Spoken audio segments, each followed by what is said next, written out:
అదరగొట్టే కారం రంగు రుచి ఆచి కారం పొడి. ఉగ్రవాద ఆరోపణలతో అలాగే అతను ఆముదము గింజలు క్యాస్ట్రాల్ సీడ్స్ అంటాం కదా, వాటితోటి రెసిన్ అనే ఒక విష పదార్థాన్ని తయారు చేసి దాన్ని వాటర్లోనూ అలాగే గుళ్ళల్లో ఉన్నటువంటి ప్రసాదంలో కలిపి విషప్రయోగం చెయ్యాలి అన్న యాంగిల్లో చాలా రకాలైనటువంటి ఇల్లీగల్ యాక్టివిటీస్ చేశాడు అని ఇటీవలే గుజరాత్ పోలీసులు మన హైదరాబాద్కు సంబంధించినటువంటి సయ్యద్ అహ్మద్ మొహియుద్దీన్ అనేటువంటి వ్యక్తిని అరెస్ట్ చేశారు. అయితే అతని బ్రదరు సయ్యద్ ఉమర్ ఫారూఖీ ప్రస్తుతం మనతో పాటు ఉన్నారు. ఒక్కసారి ఆయన సోదరుడైనటువంటి ఈయనకు అసలు ఏం తెలుసు, ఎందుకు జరిగింది ఇదంతా, ఎలా జరిగింది, హైదరాబాదులో ఇంత జరుగుతున్నా డాక్టర్గా ఉన్నటువంటి ఒక ఉన్నత చదువులు చదివినటువంటి వ్యక్తి ఇలాంటి పనులు ఎందుకు చేశాడు, హైదరాబాద్లో ఇంత జరుగుతున్నా వీళ్ళకి తెలియకుండా ఉండిందా, ఇవన్నీ కూడా ఒకసారి ఆయన అడిగి తెలుసుకుందాం. అసలు ఏం జరిగిందండి, అసలు మీ బ్రదర్కి సంబంధించి మీకేం తెలుసు? అతను మంచి చదువుకున్నాడు, చైనాలో ఎక్కడో ఎంబీబీఎస్ చేశాడని విన్నాము. అంత పెద్ద చదువు చదివినటువంటి వ్యక్తి ఇలాంటి కార్యకలాపాలకు ఎందుకు పాల్పడుతున్నాడు? అసలు మీకు ఏం తెలుసో మొత్తం చెప్పండి. भाई वेडनेसडे दोपहर में यहाँ से बिजनेस के लिए बोल के गुजरात के लिए निकले। बिजनेस के लिए गुजरात के लिए गए। ओके। उसके बाद में थर्सडे फ्राइडे सैटरडे के दिन मैं मदरसे में था, स्कूल में. మీరు ఎక్కడ పని చేస్తారు? మీరు తెలుగులో చెప్పండి, వీలైనంత తెలుగులో మాట్లాడండి, పర్వాలేదు. నేను సాటర్డే మదర్సాలో వెళ్ళిన, అక్కడ చదువుతూ ఉన్నా. ఆ లోపల ఆ టైంలో కాల్ వచ్చింది ఏటీఎస్ కంట్రోల్ రూమ్ నుంచి. వాళ్ళు ఫోన్, నేను కాల్ బ్యాక్ చేసిన, అయితే వాళ్ళు ఏం చెప్పారు, మీరు సయ్యద్ ఉమర్ ఫారూఖా అంటే, నేను అవును అంటే, మీ బ్రదర్ బిగ్ బ్రదర్ ఎవరు, డాక్టర్ సయ్యద్ అహ్మద్ అంటే, బరాబర్ ఆయన మా కస్టడీలో ఉన్నారు, మనం ఆయనకి మన కస్టడీలో రిమాండ్లో తీసుకున్నామంటే, నేను అది డిజిటల్ ఫ్రాడ్ అనుకున్నా.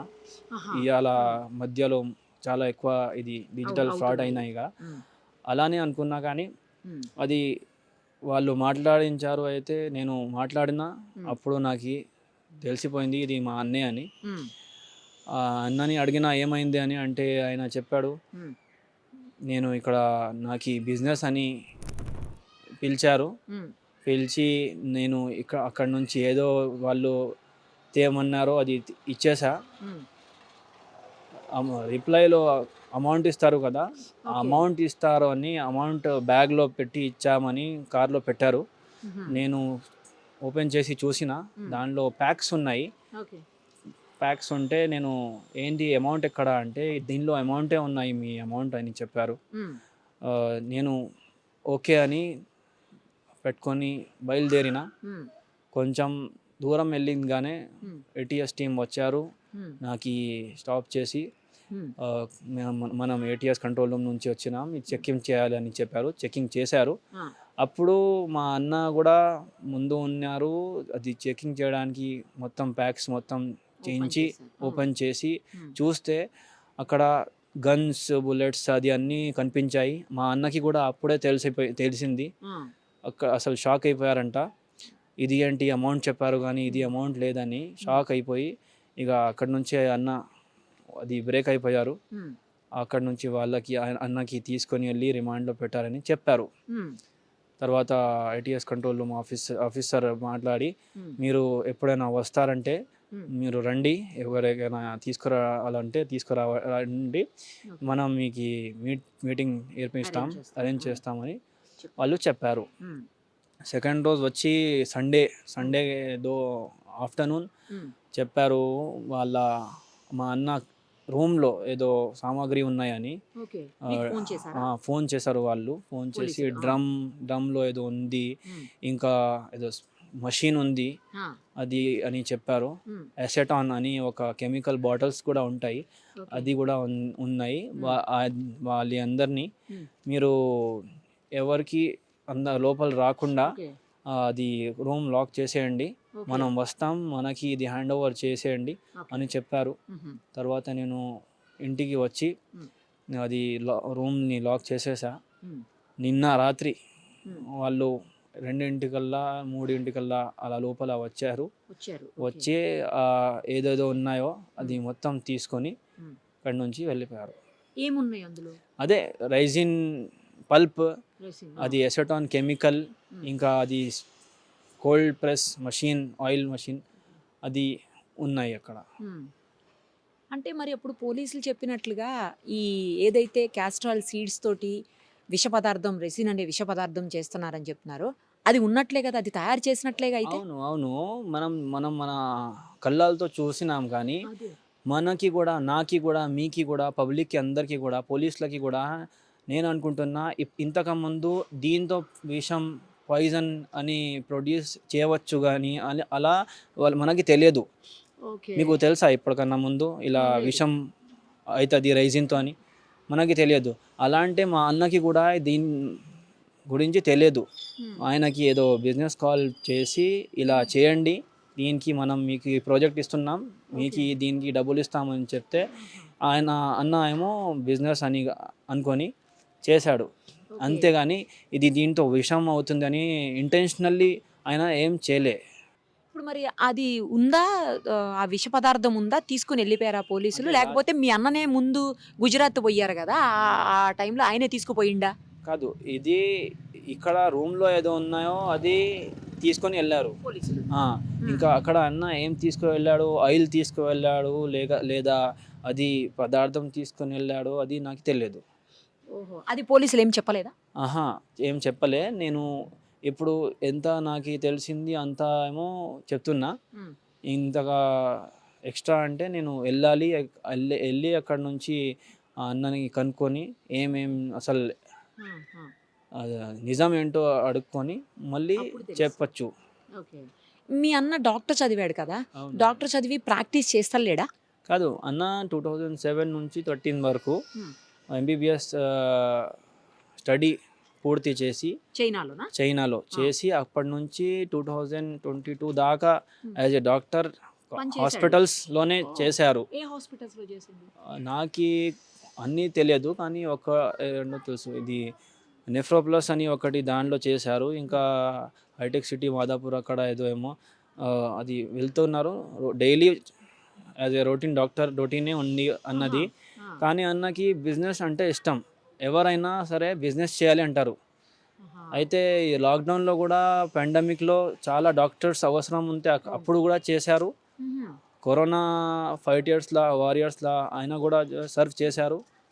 మరి అంత మంచి సర్వీస్ చేసి ఒక మంచి డాక్టర్ అనే పవిత్రమైన వృత్తిలో ఉండి ఎందుకు మళ్ళీ ఇలాగ మారాడు? ఆయన ఎప్పటి నుంచి మానేశాడు ఈ వృత్తి? కాదు, మారలే ఏం లేదు, ఇప్పుడు దాకా అలానే ఉన్నారు. ఇప్పుడు కూడా మా అనుమానంతో మనలో ఎంత ఉన్నాయో అలానే ఉన్నారు. కానీ ఇది ట్రాప్. ఆయనకి అన్న బిజినెస్ స్టార్టప్ చేశారు, ఒక ఏమో జ్యూస్ షాప్ చేశారు, ఇక్కడేమో బిర్యానీ రెస్టారెంట్లో కూడా పార్ట్నర్షిప్ తీసుకున్నారు. అలా చేస్తూ ఉన్నారు. దానిలోనే ఏమో ఒక ఆన్లైన్ కాల్ వచ్చింది అన్నకి, మీకు ఈ బిజినెస్ ఆఫర్ ఉంది, ఇది చేస్తారా అంటే అన్న ఏమో అది కాల్కి ఏమో ట్రస్ట్ చేసుకొని ఆ మీద ఎవరు ఉన్నారో దాని వెనకాల తెలియదు, కానీ వాళ్ళ మీద ట్రస్ట్ చేసుకొని ఓకే అని వాళ్ళు ఏం చెప్పారో అది చేశారు బిజినెస్. ఆయనకి కూడా తెలియదు ఇది విషం అని. లేకపోతే మా ఇంట్లో అందరితో సహా ఫ్యామిలీని మొత్తం అక్కడ పెట్టి ఆయన కూడా ఏం సేఫ్టీ ప్రికాషన్స్ లేకుండా అలా ఎందుకు చేస్తారు? విషం అని తెలిసిపోతే జాగ్రత్తగా మొత్తం అది ప్రికాషన్స్ తీసుకొని చేస్తారు. కానీ ఆయన అలా ఏం చేయలే కదా.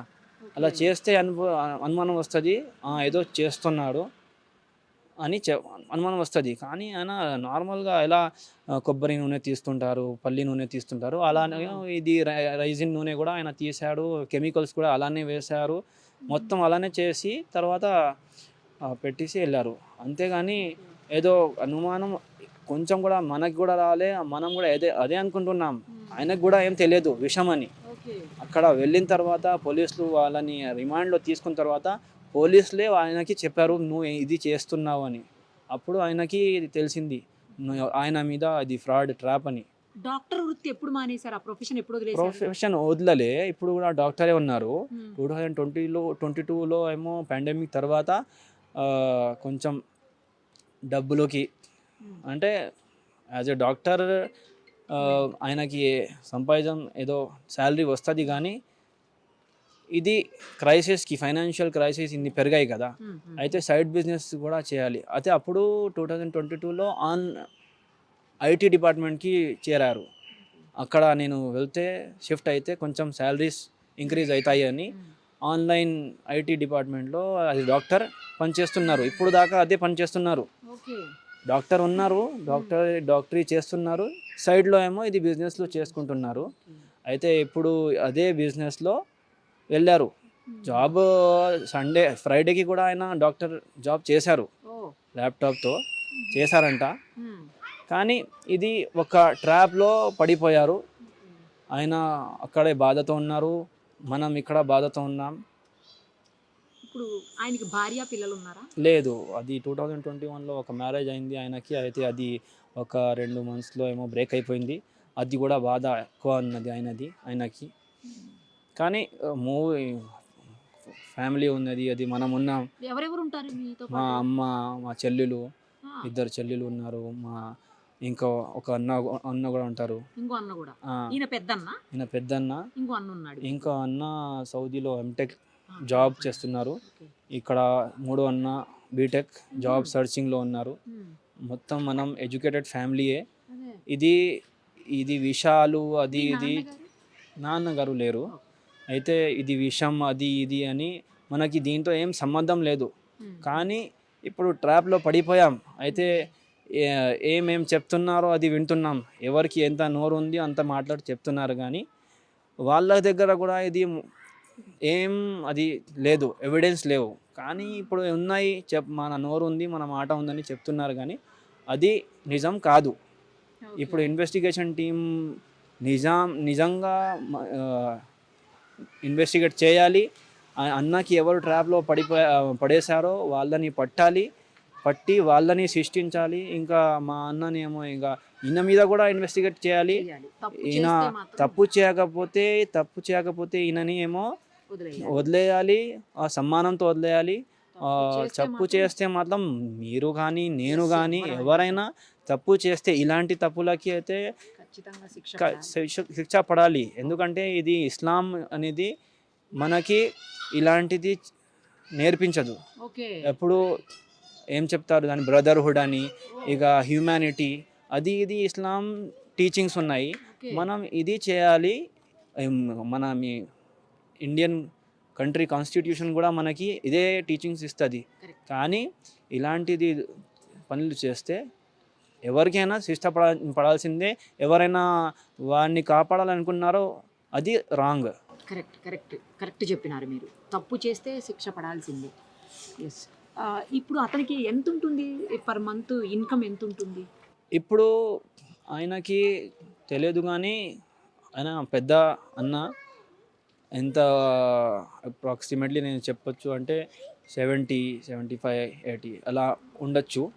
అయితే ఈ కాలంలో 70, 75, 80 అది నార్మలే.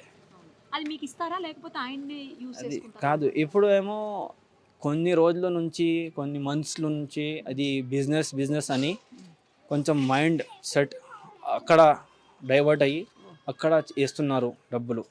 మీకు ఇవ్వట్లే అస్సలు? ఇస్తారు, మనకి కూడా ఇస్తారు. ఎప్పుడైనా ఎక్స్ట్రా ఎమర్జెన్సీ ఉంటే అలా మనకు కూడా ఇస్తున్నారు. కానీ బిజినెస్లో చేరుకున్నారు కదా, అయితే అక్కడ కూడా డివైడ్ అవుతున్నాయి. ఏ టైం నుంచి ఏ టైం వరకు ఇంట్లో ఉంటారు ఆయన?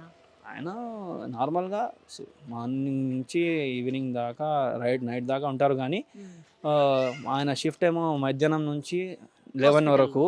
హాస్పిటల్ కాదు, ఆన్లైన్ వర్క్ ఫ్రమ్ హోమే కదా. మధ్యాహ్నం నుంచి రాత్రి వరకు అప్పుడైతే ఉంటారు. పొద్దున ఏదైనా పనులు సైడ్ బిజినెస్ పనులు అయితే పొద్దున చేసుకొని వచ్చేస్తారు. ఏమైనా కంటిన్యూస్గా కాల్స్ మాట్లాడడం కానీ ఎవరైనా వచ్చి వెళ్ళడం కానీ అలా ఉంటుందా? ఏం లేదు. మనకి అనుమానం వచ్చేలా ఏం నార్మల్ లైఫ్ మనది ఎలా ఉందో వాళ్ళది కూడా ఆయనది కూడా అలానే ఉన్నది.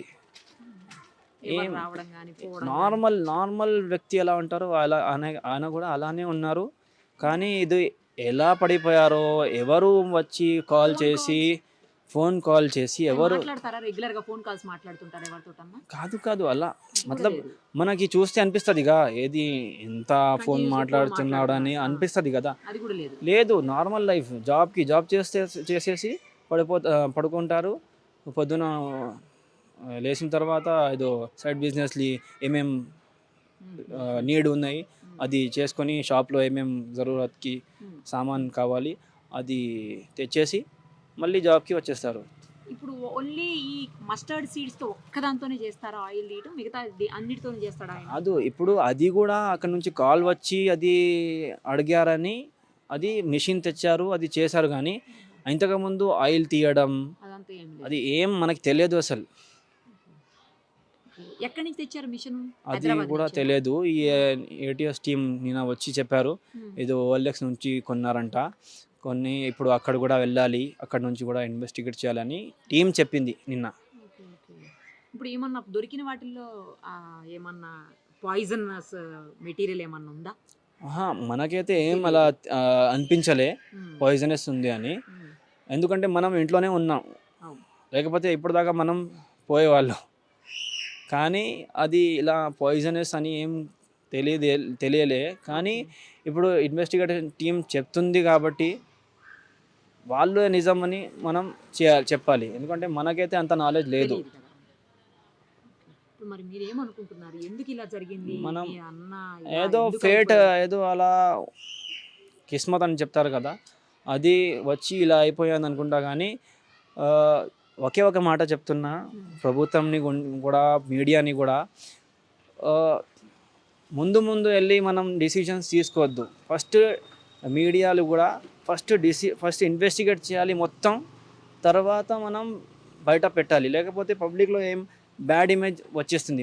మా అన్నకి ఎలా వచ్చింది, బ్యాడ్ ఇమేజ్ వచ్చేసింది మొత్తం ప్రభుత్వంలో. అలాగే ఎన్ని ఇలాని ఇన్నోసెంట్స్ ఉన్నాయో వాళ్ళకి కూడా ఇది బ్యాడ్ ఇమేజ్ వస్తున్నాయి. ఇప్పుడు ఇది కస్టడీలోనే ఉన్నారా మీ అన్న? అవును, రిమాండ్లో ఉన్నారు అక్కడే. గుజరాత్లో. అవును. ఇక్కడికి ఏమో తీసుకొస్తామని అట్లా చెప్పారా? ఏం చెప్పారు? కాదు, చెప్పలే. అల్బత్తా ఇది ఓన్ హౌస్ కాదు, రెంట్ హౌసేనా? ఓన్ హౌస్ ఉందా ఇక్కడ హైదరాబాద్? లేదు. రెంట్ హౌసే. అవును, రెంట్ హౌసే. అందుకోసమే. అవును, యూత్ని కూడా చెప్తున్నా, మీరు ఏమో ఇలాంటి కాల్స్ని బట్టి కన్ఫర్మ్ చేయకుండా బిజినెస్ అని వెళ్ళకండి. లేకపోతే మా అన్న లాంటి ఎన్ని మందిలో ట్రాప్లో పడిపోయారో మీరు కూడా పడిపోతారు. సావధానంగా ఉండండి. ఇంకా ప్రభుత్వాన్ని కూడా అదే మెసేజ్, ఇన్వెస్టిగేట్ చేసి ఏముందో నిజాయితీగా మీరు డిసిజన్ తీసుకోండి. లేకపోతే ఈ ఇండియాలో మళ్ళీ ఈ ఇన్నోసెంట్స్ ట్రాప్లో పడుతూ ఉంటారు, వాళ్ళని శిక్షిస్తూ ఉంటారు. అసలు దొరాచారాలు వాళ్ళు ఏమో బయటపడుతూ ఉంటారు. మీరు వెళ్తారా బ్రదర్ దగ్గరికి? అవును, వెళ్ళాలి. నాకు కూడా వెళ్ళాల్సిన ఉంది.